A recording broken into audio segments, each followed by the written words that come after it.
That took me a while to figure out. Idziemy trainem? Tak, bo ja właśnie dlatego tu przyszłem. On the left, listen. Okay, you pay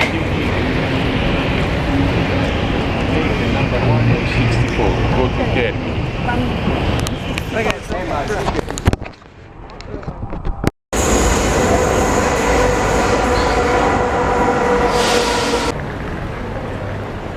And here you can see the remains of some ancient Roman ruins they discovered when they were digging this area up to build the metro system. They actually had to suspend construction of a third metro line because of it.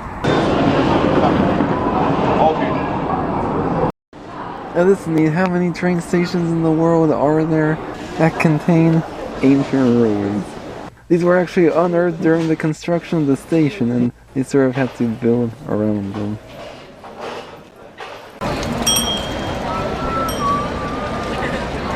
Faktycznie to olbrzymie. Wiem, nawet nie mam zamiaru. Girl, we finally made it to the world famous Colosseum, the largest amphitheater ever built in the ancient world. Also known as the Flavian Amphitheater. The Colosseum was built in the 1st century AD during the reigns of the Emperor Vespasian, and it was capable of seating up to 50,000 spectators who would watch mostly gladiator fights, but also dramas, chariot races, and animal hunts with animals imported from Africa and Asia like lions, crocodiles, elephants and other exotic animals, hippos, and these events were called venatios, and they were performed by bestiari who were often condemned to death and would be naked and unarmed. But on rare occasions also armed volunteers who wanted to practice their weaponry skills or earn a bit of extra money. And they eventually even developed schools for the trade. There will be those standing seats and sitting seats, and the women, slaves, and the poorer people will be doing the standing while the dignitaries will be sitting. And they will also have a large awning that could shield the spectators during hot Roman days like we have today. And another cool thing they did, they could also fill the Colosseum up with water, and they would actually practice for naval battles.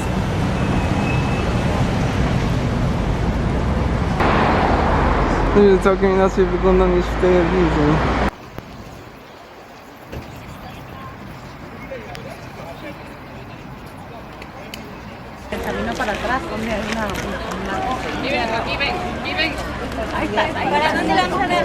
Now, this Colosseum was actually built on a large artificial lake once belonging to Emperor Nero, and in fact a colossal statue of the Emperor Nero once stood here as well.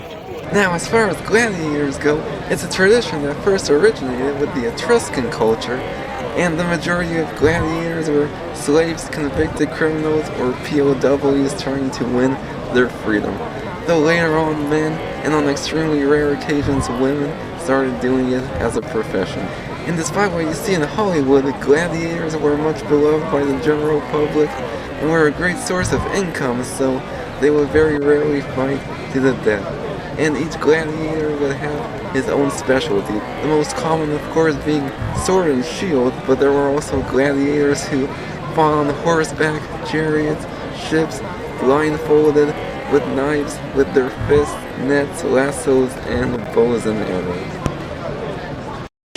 Make sure we can twist your ankle on this old Roman road. I mean, I'm just...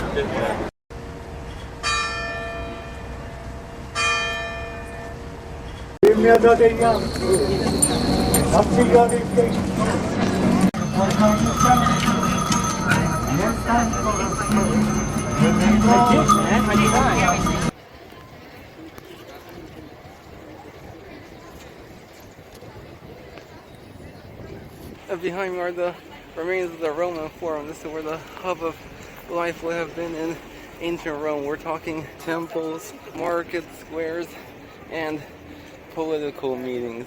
Now, as you probably know, the city itself was established in 753 BC by King Romulus, but Rome as an empire actually wasn't established until 27 BC, and the population of the city was actually quite small, just 45 million people. And an interesting fact, if you served in the army for 25 years, you'd actually be granted a Roman citizenship, which had a lot of perks. The ironic thing about that is that the lifespan of the average Roman was only around 25 years. Rome prospered for several centuries as one of the largest and most powerful empires in history until it collapsed around 395, the result of constant raids by barbarian tribes. But it would later develop into Byzantium, which would continue to prosper for several more centuries as a Christian empire. Rome ultimately fell into decay when the Ostrogoths destroyed its aqueducts in 537, leaving it without fresh water for nearly 1,000 years. Today Rome is home to over 900 churches. And right over there you can see where they actually built a church on top of an ancient Roman temple. That's a concept known as spolia, which is basically when one culture builds on top of another culture as a symbol of their power and conquest over them. And that's actually the reason why the ruins in Rome aren't as well preserved as some of the ones in the Middle East and North Africa, because over there they didn't really take them apart to build churches. The sad and ironic part is, after centuries of killing and persecuting Christians, Emperor Constantine in 313 finally decided, let's make it the state religion. Furthermore, let's erase all traces of pagan worship. The only reason the Colosseum survived is because it came under the protection of the church, who alleged that there were Christians martyred there. I tell you, history sure does have a twisted sense of humor. This beautiful building right here is one of Rome's most iconic landmarks. It's the Monument of the Fatherland. It was built in honor of King Victor Emmanuel II, Italy's first king.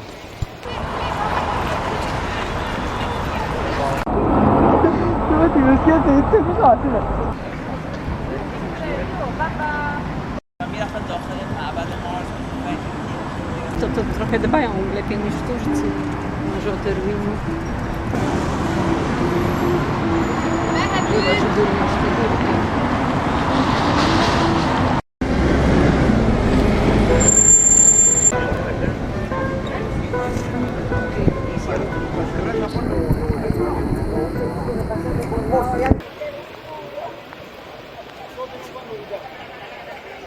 Morgen overmorgen vrijdag niet gaan.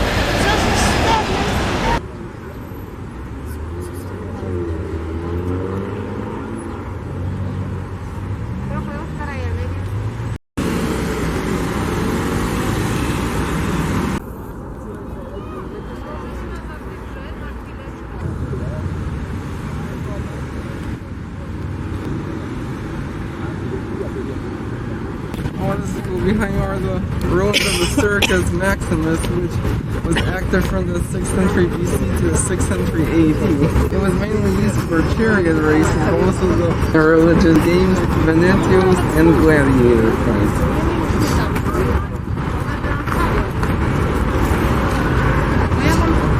The circus was the first and largest stadium in ancient Rome. It measured over 2,000 feet in the length and just under 400 feet in width, and could accommodate over 150,000 spectators. It would eventually become the model for circuses throughout the Roman Empire.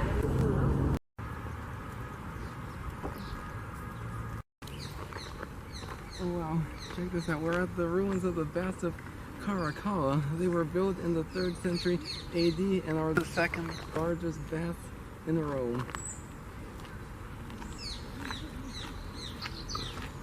The baths were completed during the reign of Emperor Caracalla, the son of Emperor Severus, who became emperor after killing his own brother. Though we never got to see them completed, as he cared more about committing war crimes throughout the empire. Among Rome's most beautiful and luxurious baths, they could accommodate up to 1,600 bathers at one time, and would receive 6,000 to 8,000 visitors daily. what remains today is the most extensive Roman bathing complex in the archaeological world. An area of almost 300,000 square feet consisting of baths, courts, and auxiliary rooms, surrounded by a spectacular garden which consisted of a space used for exercise and games. There were also large open-air swimming pools. The complex consisted of 3 bath chambers, all with different water temperatures, hot, cold, and lukewarm. The baths were available for all Roman citizens to use for free, and it wasn't just a spa complex, but also included libraries, a gym with changing room, and pagan temple. Back in the day, this would have been the place to come for exercise, leisure, and most importantly, social networking. The entire complex would have once been lavishly adorned with marble sculptures, mosaics, and frescoes. Once referred to as the 7 Wonders of Rome, the baths were so spectacular that they inspired several buildings around the world, from ancient to modern times. The Great Hall would have once been roofed by an enormous vault with clerestory windows, a prototype of what would later become medieval church naves. Yeah, these ruins were just absolutely massive. These actually remind me a lot of some of the mission ruins that we saw in the southwest in New Mexico. To mi się najlepiej podoba. Ciągle Turcja mi się lepiej podobała.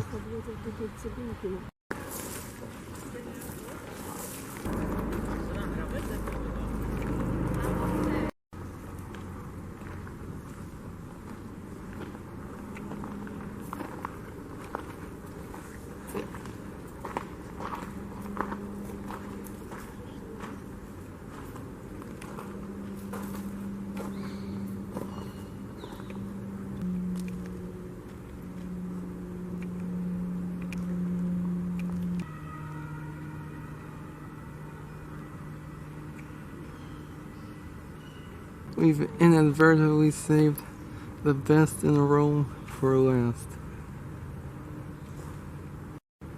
Fajnie, że w ogóle nie czuję, jakbym w mieście był.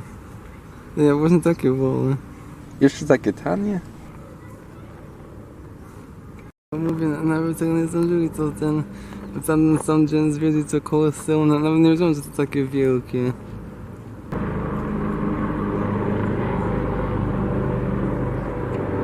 Ja wiem, i tych Afrykańców tu nie ma, tu tak pożujniej trochę.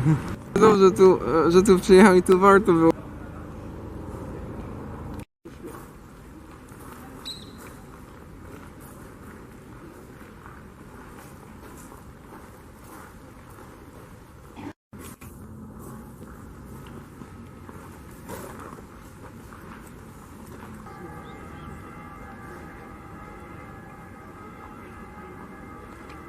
Right behind me can see some of the mosaic. They have actually once been on the walls, but they just took pieces off and placed them here. I'm guessing the rest are in a museum, and some of them actually illustrate all sorts of mythical stories from Roman life.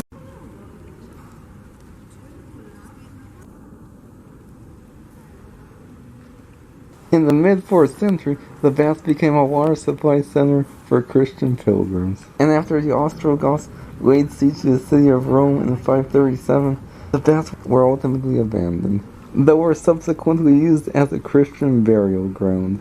Now the baths were actually built atop a luxurious mansion once belonging to Emperor Hadrian. And before the construction of the bath, the area was dotted with temples and pharmacies used for pagan, religious, and medicinal practices.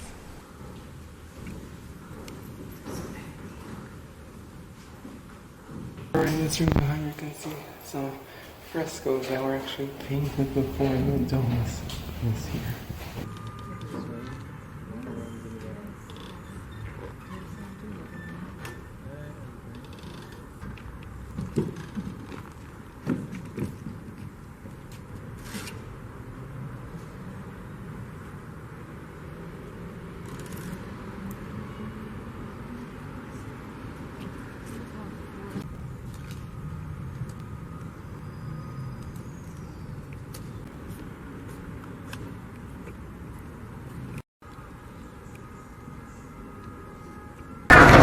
opera.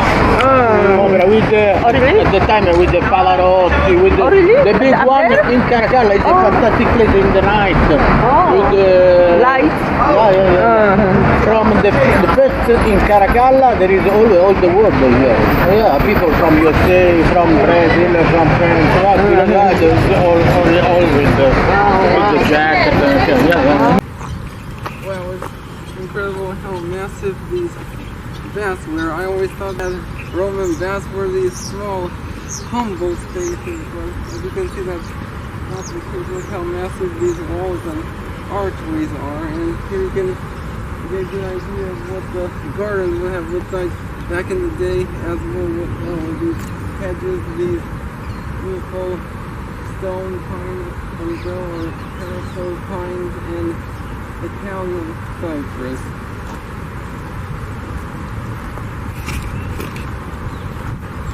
Yeah, I'm actually kind of amazed that there's almost no tourists here. It's pretty amazing that in Rome you can still find some ruins that aren't crowded with hordes of tourists. Where you see parrots? Oh, this is an unexpected sight. Parakeets in the middle of Rome. I think these might be monk parakeets, the same parakeets they have in Barcelona.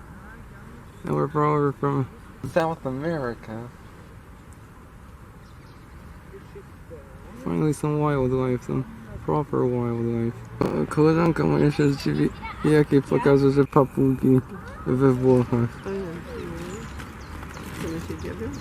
No nie wiem, jak ty je zobaczyłaś, bo tak daleko. And what a cool way to end our time in Rome. Those guys right there are taxi scammers. How it works is they'll lure you into a fake taxi either at the airport or at the train station, and then they'll end up charging you a ridiculous rate. Worst part is the police is right there and they're not even doing anything. So ignore anyone approaching you for a taxi and just stand in line at an official taxi stand. We did have one try to overcharge us. Just be firm with them because they have their rates listed right on the door. I'll tell you one thing I won't miss about this city is the liars and robbers.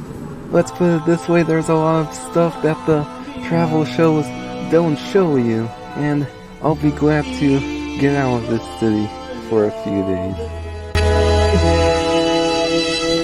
Con 24.000 baci, oggi saprei perché l'amore, quale un istante 1000 baci, 1000 carezze vuole allora, con 24.000 baci, felici corrono le ore, tu un giorno splendido perché, ogni secondo voglio te, niente bugie meravigliose, frasi d'amore appassionate, ma solo baci chiedo a te.